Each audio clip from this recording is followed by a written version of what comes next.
Amigos televidentes, continuamos con Cerrando la Noche y definitivamente ya no somos una aldea, somos un país global y lo que sucede en cualquier parte del mundo, del globo terráqueo, afecta de una forma u otra a la República Dominicana.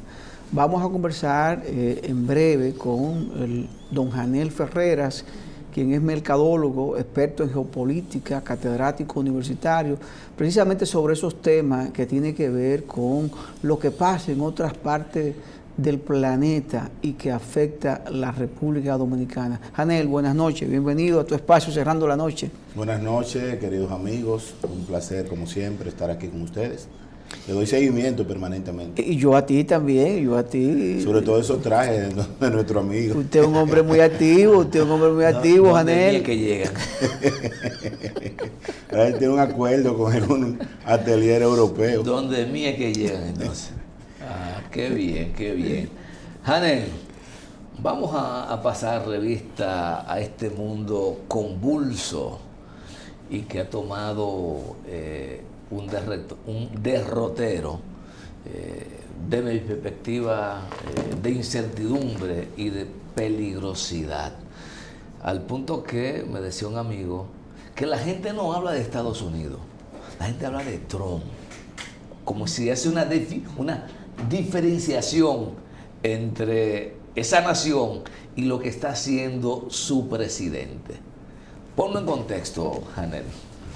Mira, el mundo recoge, en términos históricos recientes, la Primera Guerra Mundial y la Segunda Guerra Mundial. Pero el mundo no reconoce, a nivel de educación, mucho menos de educación digital, lo que fueron los movimientos bélicos a través de la historia de las civilizaciones.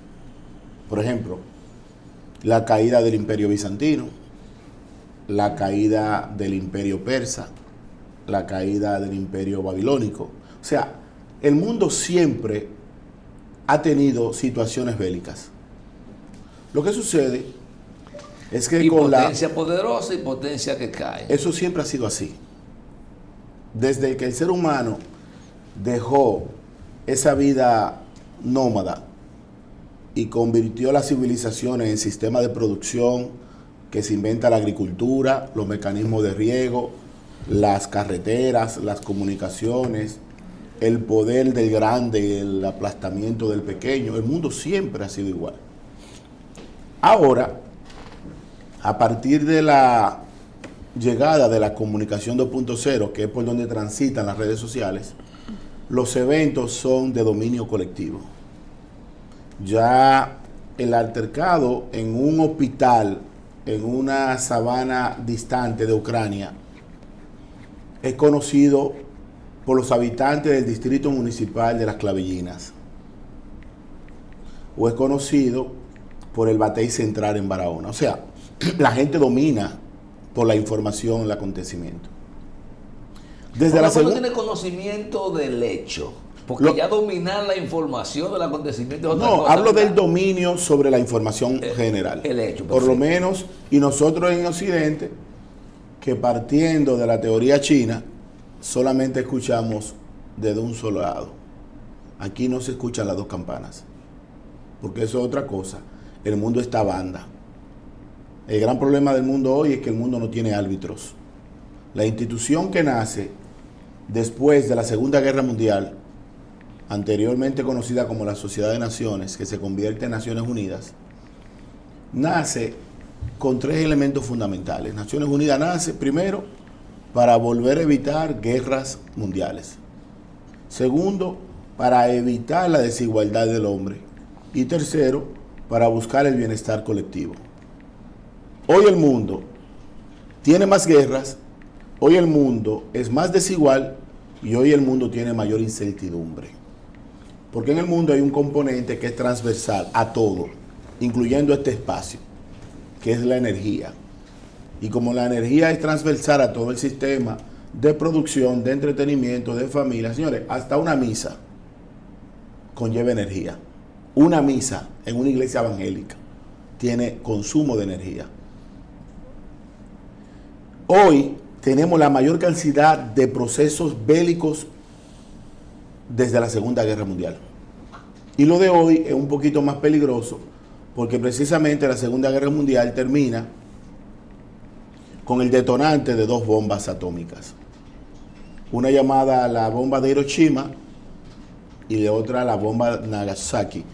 Se conoce así por las regiones donde fueron explotadas. Sin embargo, esas bombas tenían un promedio entre 15 y 20 kilotones. Esas bombas.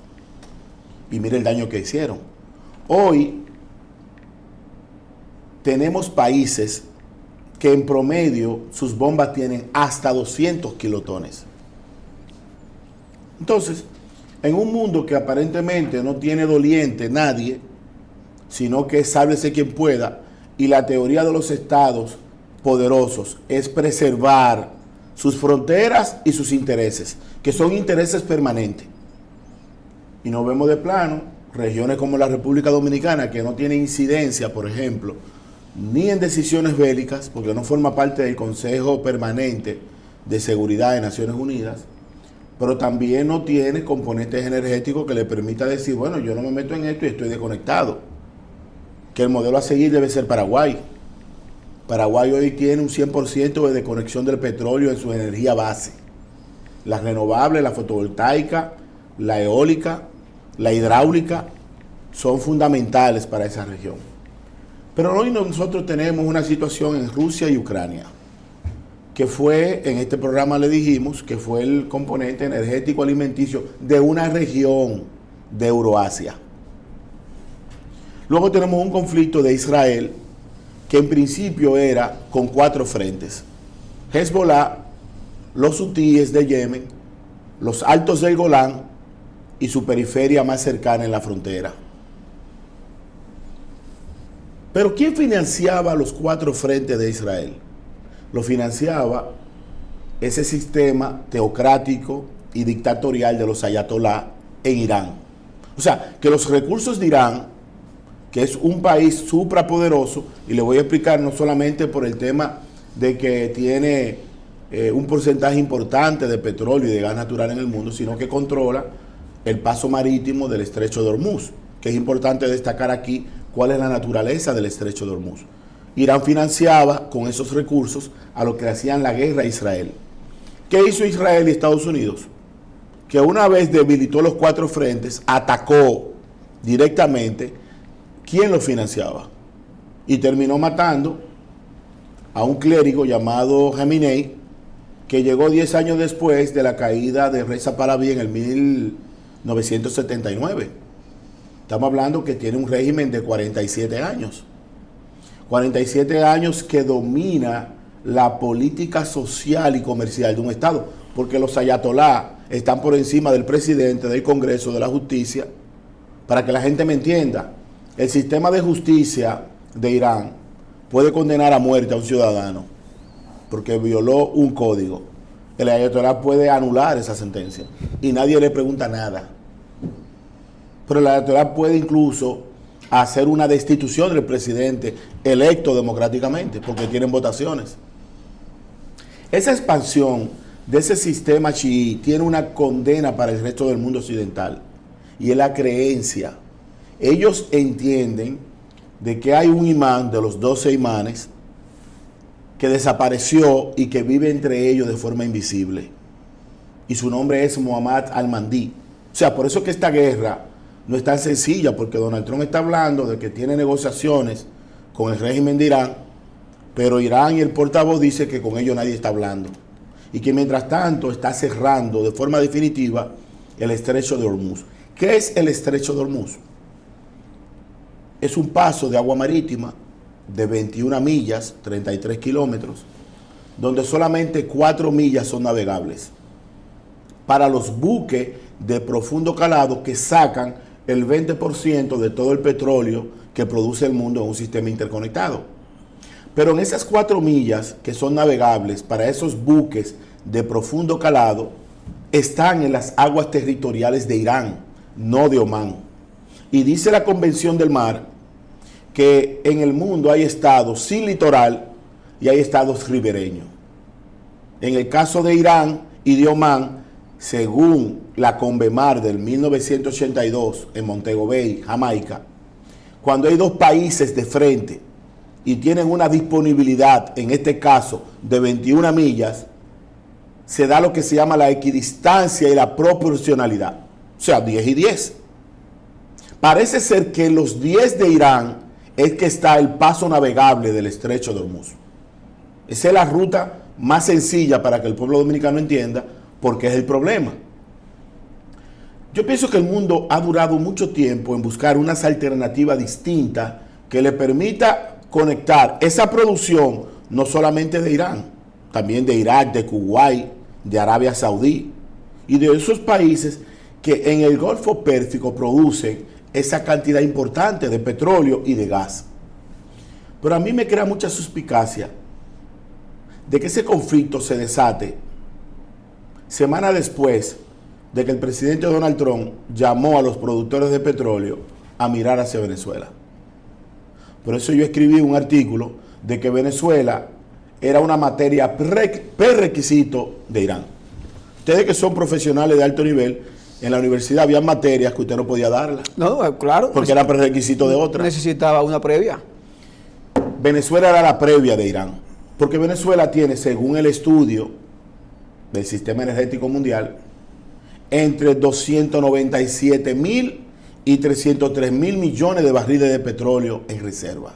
La mayor reserva del mundo. Pero el petróleo de Venezuela es especial en transportación marítima, en diésel y en lo que se utiliza para el asfalto, el AC30. O sea que es un petróleo distinto al petróleo que genera el Golfo Pérsico, que es un petróleo más líquido. Más ligero. Ahora, esto es una tragedia para el mundo, porque ya los países que tenían mayor conexión con la salida de Hormuz están pagando una gasolina 47% más cara en menos de una semana. Y se establece de que si el proceso dura más de 6 meses, entonces podría colapsar la economía total del mundo. Siempre es importante nosotros destacar con qué se come eso, Junior. Ustedes recuerdan que hace unos años yo les decía a ustedes que nosotros tenemos que sembrar la tierra. ¿Lo recuerdan? Claro. Es que por ese estrecho también pasa un factor importante, que no es la movilidad y la energía. Es los componentes del petroquímico que genera los fertilizantes para la producción agrícola. Y por eso es tan importante el modelo de agricultura orgánica. Nosotros no hemos dado el paso fundamental. O sea, el campesino dominicano no es que tiene grandes extensiones de tierra, no. El que tiene el conuco, no se le ha presentado un plan de cómo puede mejorar su cosecha a través de métodos que no dependan de esa interconexión global. Nosotros tenemos un caso en un pueblo que yo conozco muy bien, que gracias a Dios el presidente de la República Dominicana ha ordenado la reconstrucción de una fuente de agua llamada La Furnia. Señores, que tiene más de 8 años vertiendo el agua al lago de forma irresponsable, y cientos de tareas de tierra que producen un plátano de calidad, que tú lo sabes muy bien, que entre la región de Vicente Noble, pasando por Uvilla, hasta Los Ríos, se produce el mejor plátano del sur, pero el plátano no sale porque la conexión del agua no está dada. Mira cómo no tenemos una visión de por lo menos pensar de que el 80% del plátano que puede producir la región no solamente sirve para exportar, sino para el consumo humano. Y aquí tenemos entonces que ir a un supermercado, o peor, a un colmado, y pagar 50 pesos por un grano de plátano. Entonces, esto hay que mirarlo. Nosotros tenemos que hacer un plan de siembra urgente en 2 direcciones. Nosotros no tenemos que estar hablando tanto de Dembow, Muecadán y esta socialité. Vamos a construir a futuro, en 40 años, en un plan sostenible, 40 presas hidroeléctricas importantes que tenemos la forma de cómo hacerla.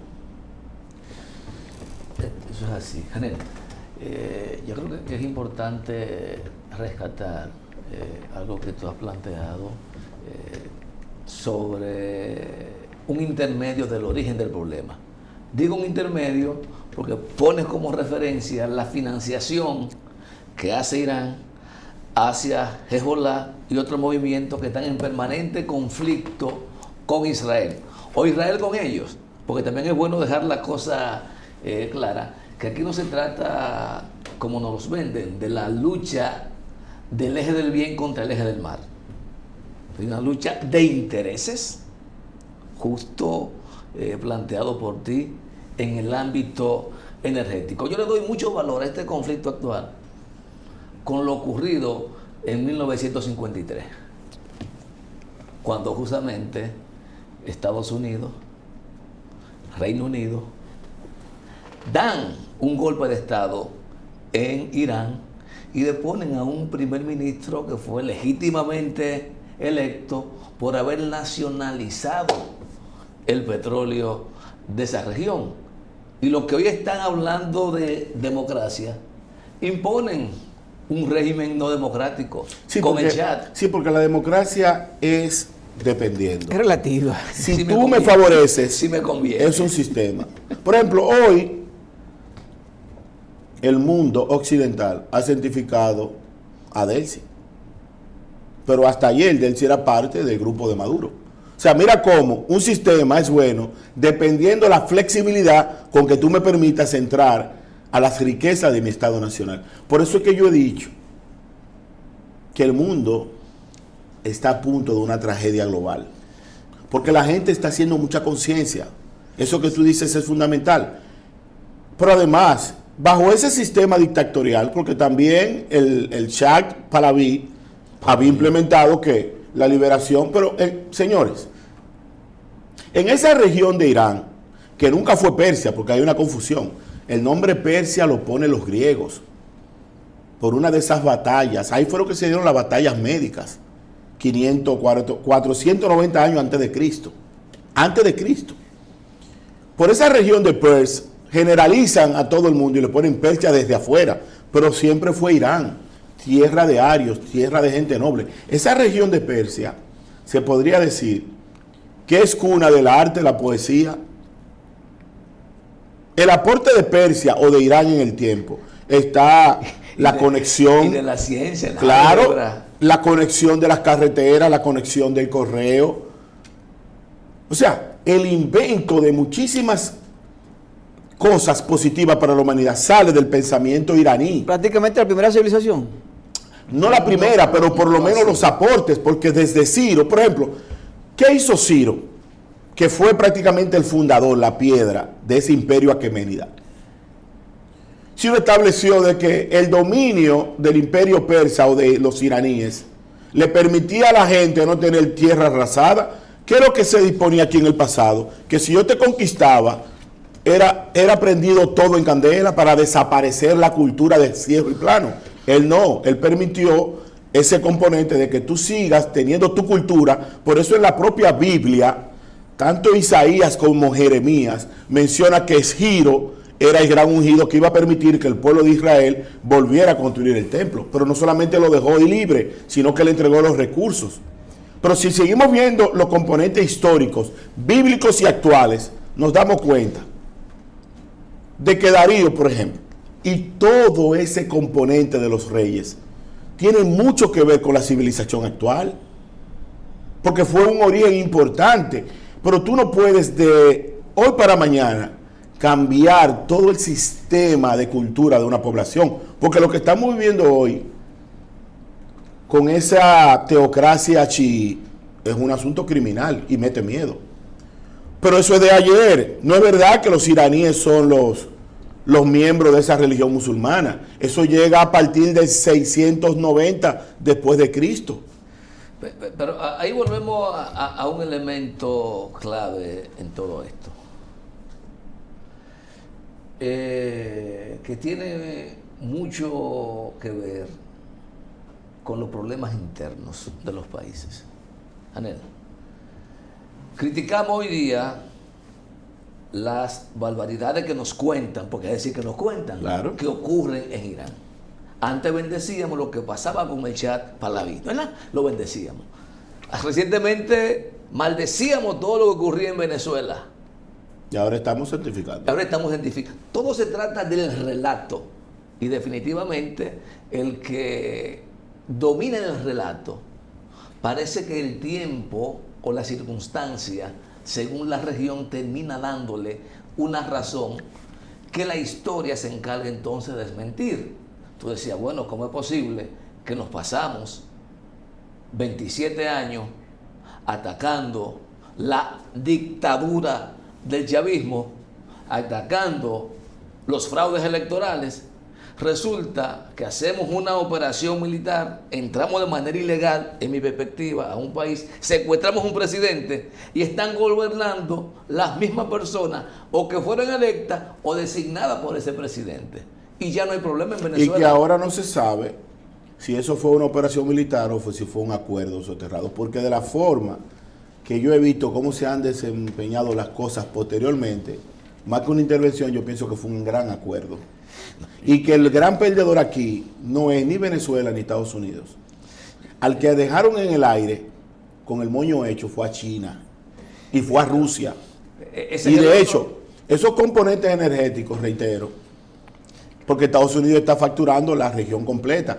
Lo que me da a entender a mí de que el tema de Irán no será tan sencillo, porque la excusa para atacar a Irán es el tema de la bomba atómica con el uranio enriquecido que sale de Venezuela. Y si Irán tiene la bomba, la gran pregunta. Me gustaría que esas interrogantes hacerlas después de estos cortes comerciales. Señores, seguimos con esta interesante conversación con Janel Ferreras, mercadólogo, experto en geopolítica, catedrático universitario. Volvemos en breve.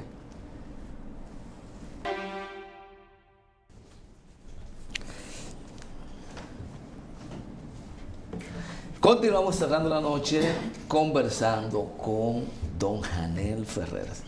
Janel, tú sabes que yo tengo un defecto, yo digo lo que creo. Claro. Coincida o no contigo o con Giovanni, yo digo lo que creo.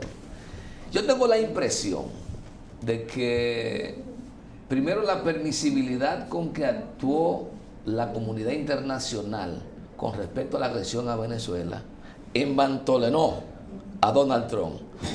Primero, la permisibilidad aceptando el bombardeo a lanchitas que andan en el alegato de narcotráfico. Bien, se mete a Venezuela. Parece que sin ningún plan. Coge para Irán. Anuncia que va a acabar con el régimen de los alatoyá, como le llaman, ¿verdad? Después dice que no tiene que ver con eso.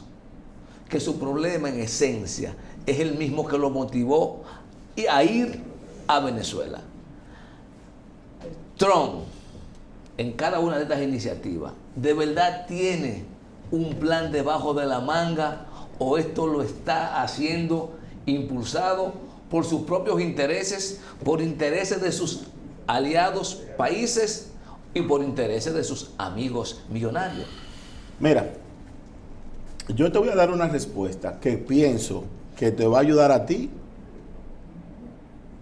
va a ayudar a Giovanni y va a ayudar a todo el pueblo dominicano a entender la situación. Entre lo que se dice en el mundo actual, Junior, entre lo que se dice y lo que se hace, quédate con lo pragmático. El mundo está, de cada 3 noticias que ustedes ven en las redes sociales, 2 son falsas y la otra es construida. Entre lo que se dice y lo que se hace, quédate con lo que se hace, porque lo que se dice solamente sirve para justificar las grandes masas que utilizan este tipo de tecnología. Vamos a sacar a Trump de la ecuación de Venezuela y vámonos a la actitud tomada por el remanente del chavismo. Pero la sonrisa que tiene Diosdado Cabello y Padrino te debe llamar a ti a suspicacia. Aquí hubo un amigo mío funcionario que una distinguida periodista lo visitó y yo le dije, mira, tú estás celebrando como un cumpleaños y ella te está preparando un funeral. Efectivamente, después de la entrevista lo destituyeron. En Venezuela hay gente que habla de Estados Unidos como si Estados Unidos le hiciera el favor de sacarle a Maduro en las condiciones que lo sacó. Todo eso es una justificación mediática. Por eso yo he tratado de profundizar en los hechos. ¿Cuál es el hecho en Venezuela? Que Estados Unidos y la descendencia de Chávez y Maduro está muy conforme con lo que pasó. Porque hoy están hablando de apertura. Ya levantaron la bandera de la embajada. Los venezolanos ganaron el clásico. Los venezolanos están muy contentos. Los venezolanos tienen la esperanza de cambiar ese sistema de huellas para echar gasolina por un sistema de abastecimiento total. Señores, yo llegué en Venezuela, que es un pueblo hermano para mí y para Janel Ferreras, a pagarle más de propina al bombero que lo que yo gastaba en llenar una jipeta. Oh, por Dios. Era gratis la gasolina, pero no fue que me lo contaron, que lo viví yo. Y luego en el proceso de la crisis, yo llegué también a ver una fila para amanecer una noche entera y 2 días para echar 10 galones de gasolina a través de las llamadas huellas. O sea, el mundo tiene una tragedia y la principal tragedia mundial es la información. Ustedes dos, que tienen un espacio diario aquí, esto es una fortaleza, esto es Sanssouci, esto es el Palacio Le Ferrier. Ustedes tienen 2 cañones con su palabra, porque el mundo tiene una guerra de informaciones, de mucha gente hablando mentiras y mucha gente hablando verdades. ¿Dónde está la guerra? ¿En quién tiene la mayor difusión? ¿En quién impone la realidad? ¿En quién le impone? La realidad es que la guerra tiene un componente energético que nos afecta a todos. El discurso del presidente fue positivo en el sentido de que la gente tiene que prepararse, pero no solamente prepararse, porque lo más importante no es qué el gobierno va a hacer respecto a la guerra. Eso influye. Lo importante es qué yo voy a hacer. Y yo entro a un espacio de reflexión rural. Lo más importante es volver al Génesis. Junior y Giovanni, yo no sé qué tiempo tienen ustedes que no vuelven al lugar de donde salieron. Pero es muy probable que en el lugar de donde ustedes salieron hay personas que tienen 10 años que no le ponen la mano a un machete o a una azada para sembrar una mata de plátano. Te lo creo. Una mata de vija. Te lo creo, Janel. Es más, ni un cilantro que se da tirándolo en el suelo. Y la gente tiene que volver a lo importante. Giovanni y Junior, lo importante no es la marca del traje que tú tienes. Lo importante es que tú garantices en un proceso de inestabilidad global el desayuno, la comida y la cena. Y eso solamente dorar la tierra. Seguridad alimentaria. Solamente. Todo lo otro es temporal y mentira. Porque ustedes se han puesto a pensar qué significaría el magnicidio de un jefe de Estado de Occidente.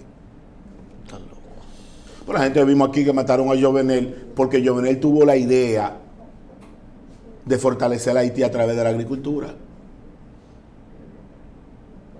Es importante que la sociedad dominicana empiece a tener conciencia del mundo donde vivimos, que no somos un país rico, que somos una isla, que no somos parte de la plataforma continental y que tenemos que obligatoriamente cuidar el medio ambiente. Yo voy a diferir de Diego Samayoban.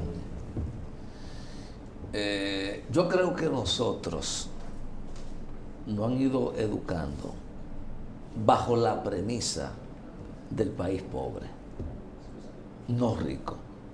Yo te pregunto a ti, antes sin que tuviéramos presencia de tierras raras, nosotros teníamos cualquier cantidad de oro, unas tierras productivas envidiables, unas playas envidiables, que generan cualquier cantidad de recursos y que se ha explotado para beneficiar o a pequeños grupos nacionales o transnacionales. Para los ciudadanos nunca hay recursos en este país. Pero estamos en la misma coincidencia. No, lo que pasa es, una cosa es decir que tengo un país pobre para justificar la carencia, que no es tu caso, sino de los políticos. Nosotros tenemos un país que tiene la bendición, como dirían los creyentes de Dios, para que vivamos en esta isla en mejores condiciones. Pero volvemos a lo mismo. Entre la teoría y la pragmático, vamos a quedarnos con la práctica. Nosotros tenemos un país que la ubicación geográfica, siempre los vientos del norte, cuando chocan con los vientos del Caribe, van a producir agua en la cordillera central, siempre. Nosotros estamos cuidando nuestras montañas. Yo te pregunto. Nosotros estamos cuidando nuestras cuencas. Nosotros estamos cuidando nuestra frontera. Nosotros estamos cuidando nuestro futuro. Entonces la pregunta es, ¿dónde estamos ubicados? nosotros tenemos que, este país, en cualquier momento, hay que reiniciarlo, como se reinicia una máquina, o como se pone el cronómetro en cero. Es importante, porque nosotros tenemos una sociedad que de repente no sabe quién es Duarte Sánchez Mella, pero tenemos jóvenes debajo de los puentes perdidos en vicio, y no es culpa de nadie, es culpa de todos. Nosotros tenemos que construir una sociedad que, sin ánimo de estar en un proceso de comunión total y de freno de la riqueza, yo pienso que lo que debe hacer la clase política es un contrapeso perfecto entre la riqueza que tú produces, que tienes que producirla, claro, y la garantía con la pobreza que usted padece. Y hoy tenemos un grupo de personas que se sienten predestinadas y otros que se sienten apartados. Janel, el público no nos va a perdonar que tenerte aquí con nosotros, no abordarte sobre cuál sería el futuro inmediato o a largo plazo de este conflicto entre Estados Unidos, Israel e Irán.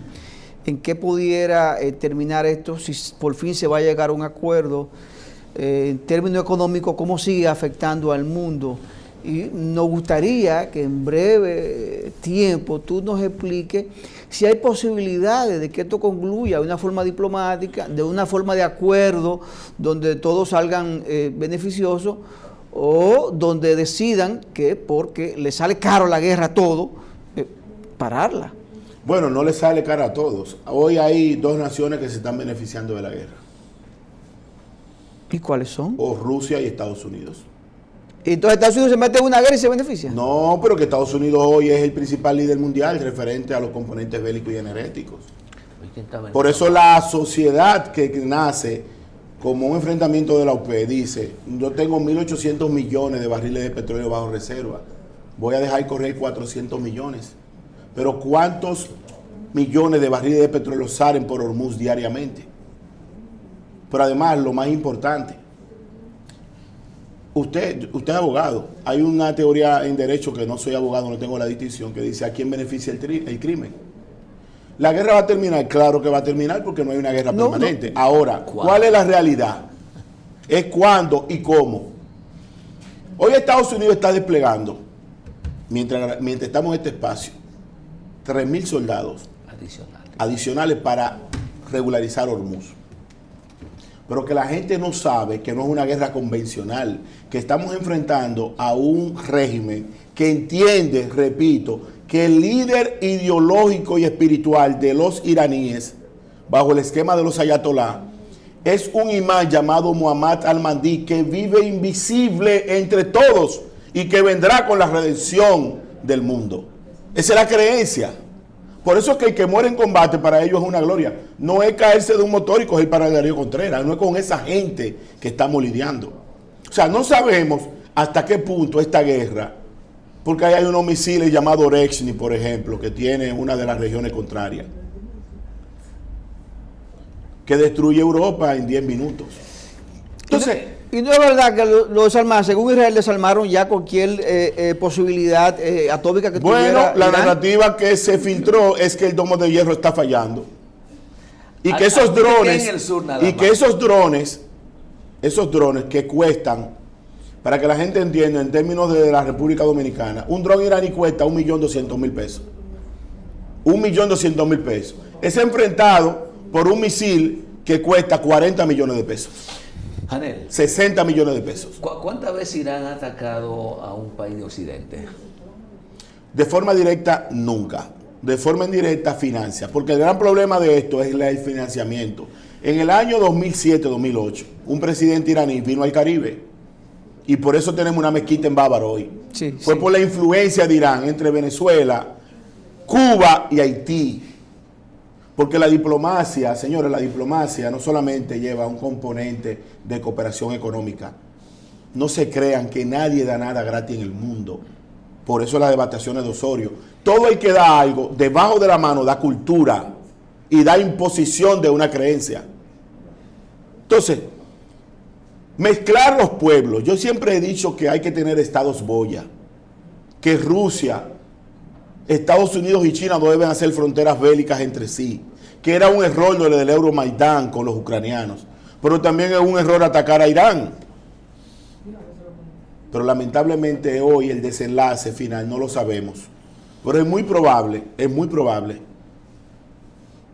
que Estados Unidos y sus aliados, los que han entrado al componente de guerra, porque todavía Francia, Reino Unido y otros detalles importantes de Europa no han sentido la crisis de Hormuz, porque gran parte de su energía ahora está siendo liberada por Rusia. Por eso yo he dicho que hay que ver esto. Solamente falta para una guerra total que los chinos amanezcan tomando Taiwán y que Corea del Norte amenace a Corea del Sur para que completemos el palé de la fiesta. Entonces, en lo que eso viene, la gran pregunta es ¿qué nosotros debemos de hacer y qué nosotros no estamos haciendo? Aquí tenemos que ponerle tasa cero a la importación de vehículos eléctricos. Tenemos que ponerle tasa cero a las energías renovables. Aquí tenemos que ponerle tasa cero a los paneles eléctricos. Aquí hay muchos hogares en la región sur que con 6 paneles pueden resolver tu tema de iluminación y de conectarse. Ya no hay tiempo, Giovanni y Junior, de hacer grandes negocios con la energía. No. Porque la energía es un hay que liberarla. Es un commodity muy sensitivo para el bolsillo de la gente, porque es el hilo transversal de todo el proceso de producción. Y reitero, usted que me está viendo en su casa, si usted tiene 5 tareas de tierras en el campo que sea, siémbrela. Pero siémbrela a partir de esta noche, salga a su casa a sembrarla. Porque no sabemos. Y lo único que da la tierra es beneficio. Junior, si tú siembras 100 matas de plátano en Huilla, es muy probable que mensualmente tú tengas 2 racimos. Y te evita pagarlo a 60 pesos cada grano, a 40 pesos. O rabizas a 30 pesos. Te lo evita. Las rabizas son los rechazos. Las rabizas son los rechazos que se dan y que ahora la venden. Sí, no, ahora la venden. Tiempo que ese plátano se vende. Entonces, una mata de yuca dura, ¿qué? 6 meses. Si usted la siembra hoy, usted no se da cuenta, pero en 6 meses usted tiene 6 libras de yuca que le da para una semana. Siembre en la tierra. Pero, Janel, yo estoy de acuerdo con ese llamado que tú haces de forma general y también individual, pero ¿tú sientes que hay un compromiso de nuestra clase política de caminar en esa dirección? El lunes yo decía en Revista 110, oye esto, nosotros tenemos capacidad de almacenamiento de combustible para 40 días. ¿Qué le impide a las autoridades dominicanas, en una alianza público-privada si se quiere, ampliar esa capacidad de almacenamiento en vez de 40 a 90 días? Pero eso tiene una respuesta. Nuestra naturaleza, y nosotros tenemos mucho que ver con el tema de la dinámica política de Haití. Nosotros pensamos mucho en el hoy y no en el mañana. Cuando Balaguer le metió agua a Asua de Compostela, la gente pensó que era un absurdo. Y Asua de Compostela ha salvado la alimentación de gran parte de la República Dominicana, no solamente con el tomate, también con los bananos y los plátanos. Cuando nosotros construimos las grandes avenidas aquí, la 27 de febrero, pensábamos que era un absurdo. Y hoy la capital tiene medianamente movilidad por esos elevados. O sea, yo quiero exonerar la política, Junior. No, los gobiernos. Yo quiero sacarlo. Los gobiernos. ¿Sabes por qué yo quiero sacarlo? Porque los gobiernos, sin poner nombre a los gobiernos. No, es que nosotros tenemos una irresponsabilidad muy grande, y es que nosotros tenemos un círculo vicioso de que tú eres malo cuando estás arriba y yo soy bueno cuando estoy abajo. Pero en el movimiento de las rotaciones de partidos, todo el mundo aparentemente es la misma vaina. Yo lo que quiero es que nos desconectemos de eso y que el pueblo resuelva su problema en lo que llega y que ha de venir, porque en cualquier momento aquí va a salir el sol. Bueno, Janel, excelente. Tendrá que salir en algún momento. Tendrá que salir. Excelentes reflexiones, sobre todo ese temor de que lo que está ahora mismo ocurriendo en Medio Oriente se extienda a Asia y a otros países del mundo. Excelente. Y sobre todo, pues, esa preocupación tuya de que sembremos el campo.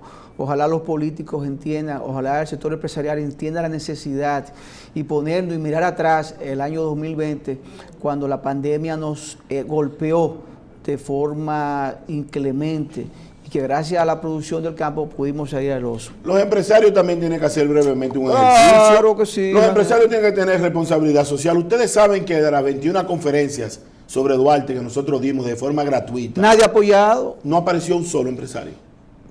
Y la gente no se da cuenta que si perdemos la cultura, lo perdemos todo. Vamos a volver, ustedes están dispuestos a los fines de semana a montarse en un vehículo y ir a una región apartada a dar una charla importante sobre crecimiento personal. Tenemos que construir una sociedad distinta en educación, porque no es verdad, como tú dices, que solamente somos chercha. Pero eso es sacrificio, Janel. Pero hay que hacerlo. Tenemos que sacrificar, ¿no? Sí, pero hay que hacerlo. Hay que poner nuestro grito de arena. Janel, gracias por estar con nosotros. Gracias a los amigos televidentes. Vamos a despedir a don Janel Ferrera, mercadólogo, profesor universitario y experto en geopolítica. Excelente entrevista, excelente planteamiento, Janel, sobre todo lo que tú planteas. Creo que es importantísimo para la República Dominicana y el mundo. Vamos a despedir por la noche de hoy, vamos a agradecer a nuestros invitados y agradecer a nuestro público y como siempre este equipo encabezado por Junior Espinosa y quien les habla Giovanni Almonte, nos despedimos y será pues hasta mañana.